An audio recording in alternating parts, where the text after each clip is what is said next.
مظلوم کربلا یا لیتنا کنا معکم سادتی فی الکربلا فنفوت واللہ فوضا عظیما. شہزادی مدینے سے نکل چکی ہے. پیغمبر خدا کربلا، امیر المؤمنین کربلا، امام حسن مجتبیٰ کربلا، ایک زائر 40 سال سے تڑپ رہے تھے مولا کائنات کی زیارت کے لیے. آخر وہ زیارت سے مشرف ہوئے. ہندوستان سے بہت تڑپ لے کے گئے تھے. جب کاظمین سامرا اور کربلا کی زیارت کر چکے اور کربلا سے نجف پہنچے تو دیکھا نجف کربلا سے قریب ہے.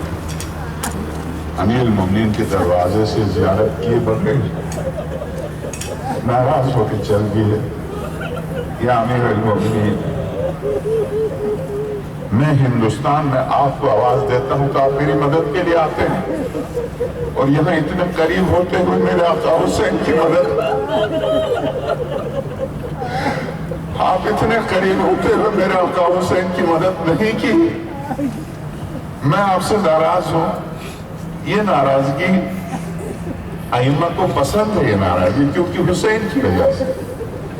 روتے ہوئے کاظمین پہنچے اور کاظمین میں رو رہے تھے کہ 40 سال تک جس علی کی زیارت کے لیے رو رہا تھا، کیوں میں ناراض ہو کے چلا. نصف شب تھی، رو رہے تھے. دروازہ کھٹکھٹایا کسی نے. اندھیرا تھا کہ کون آ سکتا مسافر خانے میں. دروازہ کھولا. آپ کون ہیں؟ تم نہیں آئے تھے، میں آیا ہوں تمہاری زیارت کے لیے، اس لیے کہ جو میرے حسین کو چاہتا.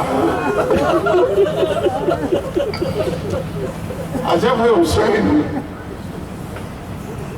آیت اللہ وحید خراسانی محرم سے ایک دن پہلے ٹی وی پر ان کی تقریر آتی ہے. حسین نصف شب ہے، احرام ہے. ایک خطیب مجلس پڑھ کے جا رہے تھے. دیکھا راستے میں ایک جوان شراب پی کے شراب کی مستی میں لیٹا ہوا. جب وہ خطیب گزر رہا تھا اس کو پکڑ لیا اس نے، اور شراب کی بے ہوشی میں کہا تم کہاں گئے تھے؟ کہا میں حسین کی مجلس پڑھ گیا. تو اس نیم بے ہوشی میں کہا تم یہاں مجلس پڑھو. ہمیں یہاں کیسے مجلس پڑھ سکتا ہوں؟ نصف شب ہے، نہ یہاں منبر ہے، روڈ پر تم اکیلے ہو، اور نہ منبر کی فکر نہیں کرو، میں منبر بن جاتا ہوں. وہ زمین پر لیٹا کر میری پشت پر بیٹھ کے مجلس پڑھو. اس وقت سارے مراجع میں ٹاپ پر ہوں وحید خراسانی. کہتے ہیں کہ حسین کسی کی سمجھ میں نہیں آ سکتے. حسین کون ہے؟ جب اس نے مجلس پڑھی اس خطیب نے، اس شرابی کو ہوش آیا، چلا گیا گھر. نصف شب کو اس نے خواب میں دیکھا کہ قیامت ہے. آواز آئی لے جاؤ، یہ شراب پیتا تھا، اس کو جہنم لے جاؤ، اس کو منہ کے بل جہنم میں ڈال. ٹھیک جہنم کے کنارے لے گئے تو آواز آئی روکو. ایک دفعہ حسین کا منبر پر روک لو اس کے، یہ حسین کا منبر بن گیا. اس وقت آپ ایک دفعہ زندگی میں چہلم کی زیارت کر کے دیکھیں، حسین سمجھ میں آئے. 2 مہینے سے ابھی یہاں خواتین مومنین گود میں بچے لے کر آئے ہیں 2 گھنٹے کے لیے. 2 مہینے پہلے بصرے سے نکلتی ہیں خواتین گود میں بچوں کو لیے ہوئے پیدل. ایک نام ہے حسین. چہلم کو آپ 35 ملین انسان جو زیارت کرنے کے لیے آتے ہیں.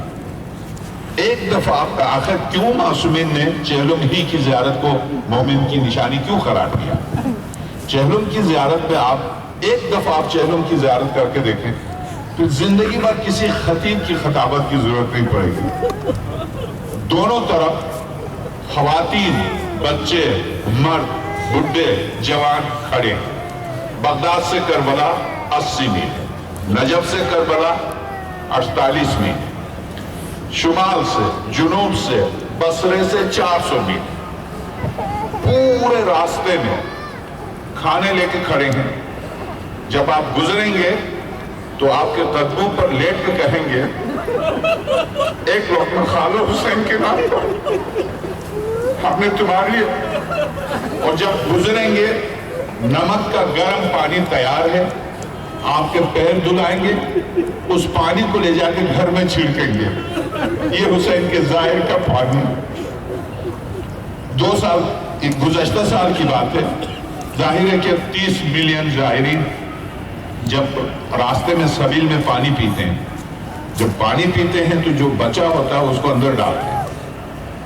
امریکہ یا برطانیہ سے ایک زائر گیا تھا، اس نے کہا ان میں پتہ نہیں کتنے مریض ہوں، کس طرح کے مریض ہوں، تم آدھا پانی پلا کر آدھا کیوں اندر ڈالتے ہو؟ تو جو سبیل والا تھا اس نے کہا تجھے کیا پتا، شاید ان زائرین کی لباس میں یوسف فاطمہ آ جائے اور وہ آدھا پی کے آدھا دے دے گا تو شاید لاکھوں کو شفا ہو. تجھے کیا پتا میں کس کا انتظار کر رہا ہوں؟ میرے عزیز، آج جس حسین کے لیے آپ نکلے ہیں، یقین جانیے شہید مطہری کہتے ہیں جب یہ خطبہ جب خطابت کرتے تھے کہ کربلا میں فاطمہ آئی، کربلا میں پیغمبر آئے، مجھے ابتدا میں اتنے بزرگ عالم دین فلسفہ ولایت ان کی کتاب جہاں سے واقعات کروں، مجھے ابتدا میں مجھے اس پر یقین نہیں آ رہا تھا کیوں جنت سے خاتم الانبیاء آئیں گے، کیوں جنت سے شہزادی آئیں گی، کیوں جنت سے علی آئیں گے. مگر عرفان کی منزلوں کو طے کر کے جب میں نے خود شہزادی کو دیکھا، فاطمہ کہاں نہیں آتی. میں صرف ایک جملہ چونکہ وقت کربلا سے متعلق مصائب سے یہ مختصر سی مجلس ہے. قیامت کا منظر ہے. شیخ عباس قمی نے 10 جگہ لکھا نفس المحموم میں. خاتم الانبیاء موجود تھے، شہزادی موجود تھی، امیر المومنین موجود تھے، امام حسن مجتبیٰ موجود تھے، جعفر تیار موجود. یہ جو زیارت وارثہ آپ پڑھتے ہیں کیا کہتے ہیں؟ السلام علیکم وارث آدم صفوت اللہ. علامہ مرسی رضوان اللہ تعالیٰ علیہ کہتے ہیں کہ میں اربعین کی زیارت کے لیے گیا. جب میں اربعین کی زیارت کے لیے گیا تو میں بہار کا 28واں جز لکھ رہا تھا جس میں مصائب ہیں کربلا کے. میں لکھ رہا تھا، لکھتے لکھتے جب نصف شب کو میں تھک گیا تو تھوڑی دیر کے لیے لیٹا تھا. میں جیسے میں لیٹا ہوں تو میں ذریح امام حسین کے ساتھ کھڑا ہوں. حضرت دروازے پر کھڑے ہیں، آواز دیتے ہیں مجلسی. میں نے کہا لبیک یہ اپنا رسول اللہ، آ جاؤ انبیاء آنے والے ہیں، پانی پلاؤ. تو میں آگے بڑھا تو کہا یہ لو، جگ ہاتھ میں تھام لو اور پانی پلاؤ. میں نے دیکھا باب الحوائج دائیں جانب، حضرت علی اکبر بائیں جانب اور جوانان بنو ہاشم سامنے، اصحاب کربلا حضرت کے سامنے سب باندھے ہوئے کھڑے ہیں. ایک ضعیف العمر شخص آیا، حضرت آگے بڑھے، باب الحوائج بھی آگے بڑھے، پورے خاندان بنو ہاشم آگے بڑھے، استقبال کیا، لے کے آئے، بٹھائے زری کے ساتھ، بیٹھ گئے. میں نے پانی پلایا، وہ چلے گئے. پھر اس کے بعد ان سے بھی زیادہ ضعیف آئے، تھوڑی دیر کے بعد ان کو بھی پانی پلایا.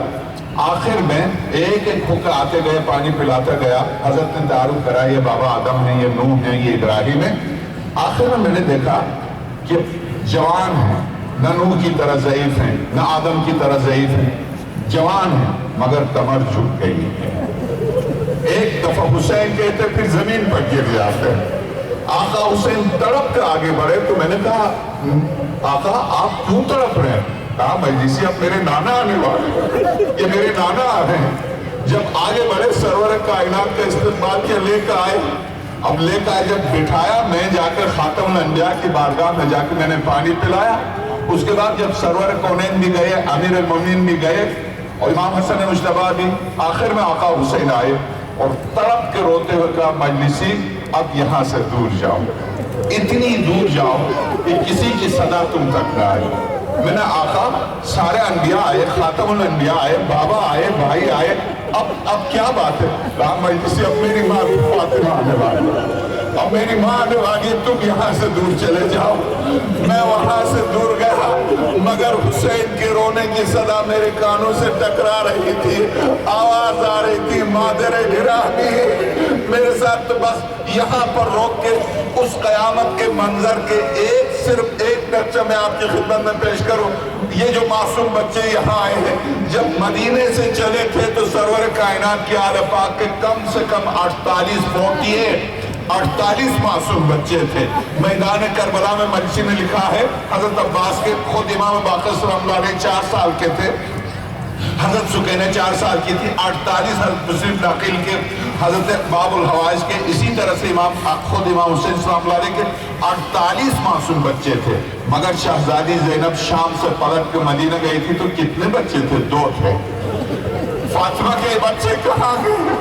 اس پر صرف صاحبان اولاد آج جو اپنی اولادوں کو لے کے آئے ہیں ایک جملہ آپ کی خدمت میں عرض کرتا ہوں. جب فاطمہ کا یہ باغ لٹ گیا کربلا میں تو ایک خاتون جب گزر رہی تھی 13 محرم کو دیکھا ایک بہت خوبصورت جوان نوجوان بلکہ بچہ 6-7 سال کا کسی کھیت میں گرا ہوا ہے, بے حس و بے حرکت, اس میں حس نہیں ہے. 3 دن کے بعد واقعہ کربلا کے 3 دن کے بعد علامہ مرزا بہت بڑے علماء میں سے, ان کی کتاب ہے نفائس الاخبار, اس کی پہلی جلد میں لکھتے ہیں کہ 3 دن کے بعد ایک بچے کو دیکھا کھیت میں گرا ہوا انتہائی خوبصورت. اور جب خاتون نے دیکھا کہ اس کی رگ حیات میں حیات نہیں ہے, زندگی نہیں ہے, حرکت نہیں ہے, اٹھا کے گھر لے کے گئے. یہ سمجھا کہ شاید مر گئے. منہ کھول کے جب پانی ڈالا تو دیکھا اس میں زندگی ہے. جب زندگی کی حرکت آ گئی پانی پلاتے گئے, جب وہ بچہ زندگی آتی گئی, جب وہ زندہ ہوا صحیح و سالم اٹھنے لگا تو ساری خواتین نے 6-7 سال کا بچہ, ساری خواتین مل کے کہتی ہیں تم کس کے لال ہو, تمہاری ماں کہاں ہے؟ لکھتے ہیں صرف اس بچے کے آنکھوں میں خوف تھا اور خوف زدہ آنکھوں سے دیکھتا تھا, بچے غور سے دیکھتا تھا, خواتین کو بول کے نہیں دیتا تھا تم کس کے لال ہو, بتاؤ تو صحیح تمہاری ماں کہاں. اس کی صرف آنکھوں سے آنسو آتے تھے اور وہ کچھ بولتا نہیں تھا. 15 سال کا ہو گیا وہ بچہ. جب 15 سال کا جوان ہو گیا تو وہ عرب اس سے غلامی کا کام لیتا تھا. 15 سال ایک دن بکریاں چرانے کے لیے گیا اور دیر سے آیا, نصف شب کو. جب آدھی رات کو آیا یہ عرب تڑپ رہا تھا باہر, یہ کہیں سو گیا ہوگا اور میری بکریاں بیڑیا کھا گیا ہوگا. جب یہ آیا ہے تو یہ عرب آگے بڑھا, اس نے کہا کہ تم کہاں مرے تھے, اتنی دیر کہاں تھے؟ اس نے روتے ہوئے کہا کہ میں بیڑیا آ گیا تھا, بکریاں منتشر ہو گئی تھی, ان کو جمع کرنے میں دیر ہو گئی. کہا شاید بیڑیا کھا گیا, تم سوتے رہو. نہیں, میں نے کھانے نہیں دیا. اس نے لاکھ منتیں کی, بچے نے ہاتھ جوڑے, میں تمہاری بکریاں پوری لے کے آیا. مگر اس نے صرف دیر ہو گئی تھی, 2-3 تھپڑ لگائے, اس تھکے ہوئے بچے کو مارا, منہ کے بل بچہ زمین پر گرا اور زمین پر گر کے روتے روتے وہیں پر اس کو نیند آ گئی. یہ اندر گیا, اندر جا کے جب لیٹا تو ابھی سونا کیا تھا اس کو. جیسے ہی اس کی آنکھ بند ہوئی دیکھا وہی ماں آئی جو بچوں کے لیے آتی ہے. جب شہزادی کونین آئی, کہا تو نے میرے بچے کو کیوں مارا؟ کہا شہزادی آپ کے بچے کو, یہ کس سے تو غلامی کا کام لے رہا, آج تک تو نے غلامی کا کام لیا اور اب تو مار رہا اس کو. ایک دفعہ اٹھا, پھر یہی خواب دیکھا, باہر آیا, باہر آ کے اس بچے کو اٹھایا, اٹھا کے اس کے چہرے سے مٹی کو صاف کیا, صاف کر کے ہاتھ جوڑ کے کانپتے ہوئے کہا تمہیں خدا کی قسم دیتا ہوں بتاؤ تم کون ہو؟ تو 15 سال کے بعد بھی بچہ ہاتھ جوڑ کے کہتا اگر میں بتاؤں گا تو تم مجھے مارو گے تو نہیں, تم مجھے مارو گے تو نہیں اگر میں بتا دوں. اس نے قسم کھائی میں نہیں ماروں گا, بتاؤ تم کون ہو. تو کانپتے ہوئے 15 سال کے بعد کانپتے ہوئے بچے کہتے ہیں میں فاطمہ کی اولاد سے ہوں, میں کربلا میں کھو گیا تھا, وہاں سے اٹھا کے لائے ہیں. ماتم حسین